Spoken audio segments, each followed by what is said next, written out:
Un poco lo que comentaba, ¿no? Empezó el año con una caída importante de casi 10 puntos de consumo, pero para ilustrar eso me parece que está bueno ver el historial.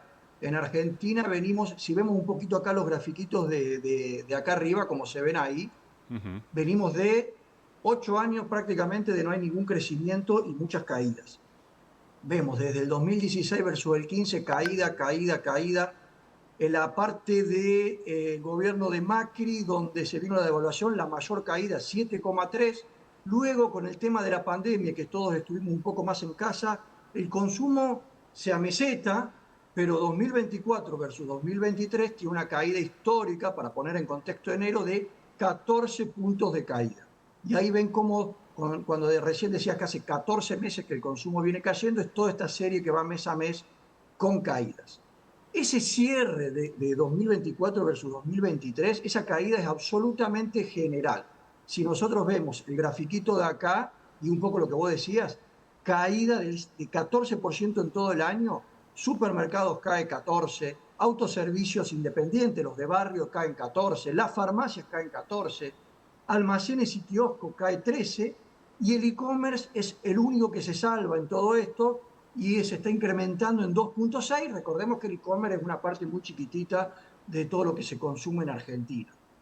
Ahora bien, si ese mismo análisis lo hacemos a través de todas las canastas, de todas las categorías que consumimos, la caída es general. No se salva nada el año pasado, ¿sí? Lo peor, la mayor caída se da tanto en bebidas con alcohol como en bebidas sin alcohol, y la parte, digamos, de impulsivo que le llamamos a los caramelos, goma de mascar, alfajores, etcétera. Y lo que menos cae es la parte de perecederos. Acá, para tener perecederos, las dos categorías que más suman son toda la parte de hamburguesas y salchichas. Pero todo el resto de canastas, que le llamamos nosotros, o categorías de productos, todo está en caída. Esa introducción hace, Jesús, a lo que nos comentaba recién, que enero no es una caída tan grande como recién vimos, de 13, 14 puntos, pero vuelve a caer el inicio de 2025 contra enero de 24 en 7 puntos. ¿Qué tiene de particularidad acá? Bueno, el supermercado de cadena, que ya había caído tanto, estas son las grandes cadenas de Argentina, ya no cae tanto. Autoservicios de barrio sí cae bastante, 14, y lo que tiene un pequeño repunte son las farmacias, y otra vez el e-commerce tiene un buen incremental. Y ya no cae tanto tampoco los almacenes y kioscos.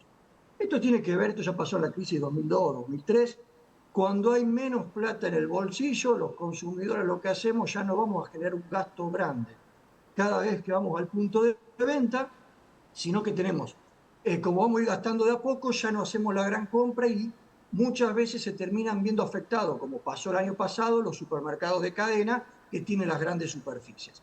Entonces, como toda esa gran caída fue en el 2024, uno empieza a ver que ahora no cae tanto. De todas maneras, esto es básicamente por un juego de las bases, que cayó más o menos el año pasado. ¿Y hay más caídas en el AMBA metropolitano, Ciudad de Buenos Aires y el conurbano que en el interior, o es prácticamente la misma realidad en todo el país? Bueno, el año pasado la mayor caída se dio en Capital con el Gran Buenos Aires. ¿Sí? El año pasado contra el 2023, perdón, 2000, sí, 2023, el primer semestre, la gran caída fue, y el interior se mantuvo bastante bien, entre los primeros, digamos, del gobierno de Milei, los primeros 6 meses. Ahora, en el segundo semestre, que se acelera la caída, el motor de esa caída tiene mucho más que ver con el interior del país, pero recordemos un factor importante del interior del país. Tenemos que irnos al 2023, entre comillas, estaba todas las elecciones, había más plata volcada al mercado, no digo ni bien ni mal, había más plata volcada al mercado, eso se volcó al consumo, incluso aquellos que tenían mayor poder adquisitivo generaban como un estoqueo de todo lo que compraron en el 2023, y había algo que parece otro país totalmente distinto. Uruguayos en Bolivia, en Chile, Brasil, se cruzaban a comprar a la Argentina, y ese cruce se daba en las fronteras del interior del país. Eso desaparece por completo. Vimos las últimas noticias al revés. Ahora hay argentinos que cruzan la frontera para comprar en el resto de los países, con lo cual el segundo semestre del inicio del año, el más afectado es el interior del país. Ustedes están presentes con la consultora en varios países de Latinoamérica, inclusive también en México. Esta misma realidad de contracción de consumo en un contexto de crisis económica casi a nivel global y en los países en desarrollo se nota mucho más. ¿Es similar en estos países que nos rodean a nosotros o es específico de la Argentina y sus vaivenes económicos que lamentablemente nunca logramos superar? No es porque después en el mundo nos dicen que nosotros somos distintos a todos y en este caso es verdad. Las tendencias, ver que un año cayó el consumo 13,9 como vimos recién, o 8 años negativos, es bastante propio de Argentina. El resto no se ve. Ujú. El resto del mundo, cuando empezó la guerra Rusia-Ucrania, que se fueron los commodities altos y todo eso, vieron una inflación y era un enloquecimiento de un 9, 10, 11%, y era un caos. Y eso generó una caída del consumo de no más de 1 o 2%. Ese 9 y 10% que para el resto del mundo era un caos, nosotros venimos de un año de 2,35, el año pasado de 119, 117, no me acuerdo el número exacto. Entonces la verdad que las magnitudes son tan distintas que eso no pasa. Desde ya, un país que tenga menor población, pongo de ejemplo Uruguay, ahí el cambio de frontera, que crucen para el lado de Argentina o Argentina como las vacaciones yendo del lado de Uruguay, en esa economía impacta más que lo que nos puede impactar directamente a nosotros. ¿Qué están previendo para los próximos meses? Según el informe, recién la recuperación podría ser a partir de abril o mayo. Sí, eso tiene que ver, Jesús, un poco con lo que veíamos acá.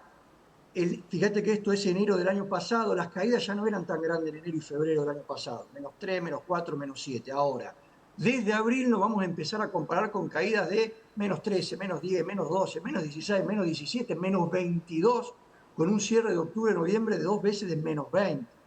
Con lo cual, digo, no digo que es para salir a festejar, está bueno siempre ver números positivos y no seguir viendo negativos permanentemente, pero como la base cambia, uno esperaría que empecemos a ver algunos positivos a partir de abril o mayo, cuanto mucho. De todas maneras, hacer forecast o hacer pronósticos en Argentina es muy difícil. No deja de Ujú. ser un escenario probable, que desde Sentia vemos como el más probable, pero hay que tener mucho cuidado por todo lo que conocemos de Argentina.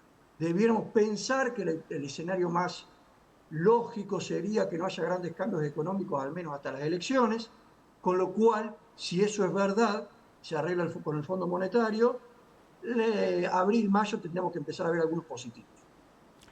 Henry, y ahora vamos a hablar sobre tu historia personal. ¿Cuánto hace que estás en Buenos Aires y cómo nació esta idea de Sentia?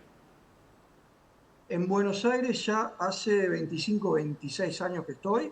Cuando me recibí en Rosario, conseguí trabajo en Buenos Aires, con lo cual me ubiqué acá ya. Trabajé 12 años en una corporación, haciendo también con temas relacionados a consumo. La verdad que fue una experiencia buenísima esa de haber trabajado en esa corporación multinacional, yo que había estudiado estadística, la verdad que fue un aprendizaje gigante. Y en 2012 tuvimos una idea en conjunto con otras 5 personas que hoy somos socios de hacer este tipo de cosas, pero con una medición muy distinta, mucho más moderna. Y ahí decidimos que para hacerla moderna tenía que ser todo tecnológicamente, estar perfecto y empezar la medición a partir de los tickets. Cada ticket que tenemos, que vamos, cuando vamos al supermercado, al almacén, al kiosco, nosotros lo procesamos. Tenemos una muestra hoy de más de 8.000 puntos de venta en Argentina solo, y estamos procesando todo nuestro equipo de procesamiento, de inteligencia de datos, está procesando más de 100 millones de tickets por mes. ¿Sí? Así que eso es lo que generamos de 2012 a 2013 para entender que el mundo iba a algo que tenía que ser automático, que tenía que ser scanning, como llamamos nosotros, todo lo que pasa por código barra en los puntos de venta. Nos dio un apoyo muy importante, una cadena muy importante de Argentina, en ver si éramos capaces de procesar tickets. Ahí sumamos al equipo a Martín Barabale, donde empezamos ahí a ver si éramos capaces de procesar en ese momento 13, 14 millones de tickets. Bueno, 10, 12 años después estamos procesando más de 100 millones de tickets, y empezamos a sumar, medir supermercados, medir autoservicios, medir almacenes y kioscos, que era lo más difícil, medir farmacias, medir el e-commerce. Y bueno, por suerte el proyecto viene dando sus frutos y hoy podemos mostrar estas tendencias a nivel nacional que nada, nos ayudan mucho para crecer como Senti. ¿Dónde estudiaste, Marco Juárez? ¿En la primaria y en la secundaria? Primaria Bernardino Rivadavia, en comercial, después, en el comercial cuando estaba en el otro lugar ubicado, todo lo que es comercial, todo lo que fue secundaria ahí, y bueno, grandes amigos que aún mantengo, tanto de la primaria como de la secundaria. Estamos en Marco Juárez, estamos en Buenos Aires, en Córdoba Capital, en Rosario, así que bueno, cada tanto nos vemos. Varias veces al año nos vemos. Sí, señor. Y te hacía consulta de dónde habías estudiado, porque en una jornada acá en Córdoba con el paro docente, rescatar que la escuela pública ha formado a profesionales como vos, eso es valorar todo lo que se hacía mucho tiempo atrás y que la escuela pública no hay que defenestrarla tanto a pesar de que lamentablemente los paros y a veces con motivos y a veces sin motivo afectan más a la escuela pública. Por eso muchos padres optan por las escuelas privadas que las están saturando también. Absolutamente, y te agrego un comentario nomás, Jesús, ahí a lo que está diciendo, que toda mi formación universitaria también es en la Universidad Nacional de Rosario, pública también, donde creo que hay para lo que nos tocó estudiar a nosotros, un nivel altísimo, y hoy en Sentia, no quiero exagerar, pero debemos tener más de 20 profesionales que salieron de la Universidad Nacional de Rosario en estadística u otros en la UBA, actuarios, economistas, etcétera. Te diría que más de 45 personas profesionales que salieron de la universidad pública.